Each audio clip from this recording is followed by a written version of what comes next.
ప్రజా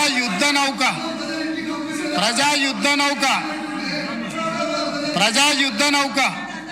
గద్దరన్న 50 సంవత్సరాలు సుదీర్ఘంగా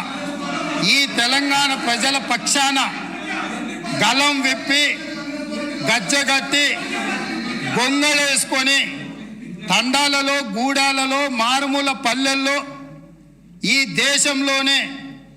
100 కోట్ల ప్రజలను ప్రభావితం చేయగలిగిన గద్దరన్న ఆనాటి ముఖ్యమంత్రి గారిని కలవడానికి ఆ ప్రగతి భవన్ గేట్ల ముందు ఎర్రటెండలో మండుతుంటే అక్కడ గంటల కొద్ది నిలబడితే ఈ తెలంగాణ యుద్ధ నౌక ఈ తెలంగాణ పోరాటానికి ఈ తెలంగాణ ప్రజల యొక్క ఆత్మగౌరవమైన గద్దరన్నకే ప్రవేశం లేని ప్రగతి భవన్ను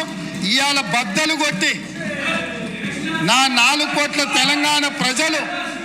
ఎప్పుడు కావాలన్నా ఎక్కడికి వెళ్ళాలన్నా ఆ ప్రగతి భవన్లు గేట్లను ఇనుప కంచెల్ని బద్దలు కొట్టిన ప్రభుత్వం మా ప్రభుత్వం, ప్రజలెన్నుకున్న ప్రభుత్వం, ప్రజా ప్రభుత్వం. కాబట్టి ఆనాడు ముఖ్యమంత్రిని కలవాలంటే